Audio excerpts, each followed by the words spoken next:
ወራህመቱላሂ ወበረካቱ። ውድና የተከበራችሁ የቻናሌ ቤተሰቦች፣ ውድ የሀገሬ ልጆች እንዴት ናችሁ? ደህና ናችሁ ወይ? ያላችሁ እኔ አልሐምዱሊላህ።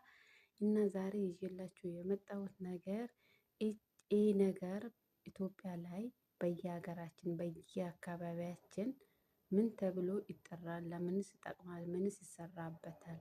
ያ ይሄ የእንጨት ቢሆንም ኢትዮጵያ ሀገራችን ደግሞ ያው እንደዚህ ሆኖ የእንጨትም ሳይሆን አለ እና በየአካባቢያችሁ ምን ይባላል? እስኪ የምታውቁ ልጆች ምን ይመስላል? የምታውቁ ልጆች በኮሜንት አስቀምጡልኝ። እሺ ያጀማ። በተረፈ ላይክ፣ ሰብስክራይብ፣ ሼር እያረጋችሁ ቤተሰብ ሁኑ እና በርታ በርታ እንበል፣ አብረን እንደግ እላችኋለሁ። ውድ ጓደኞቼ በጣም ወዳችኋለሁ። ባይ ባይ። የዚችን ኮሜንት ላይ አስቀምጡልኝ እሺ።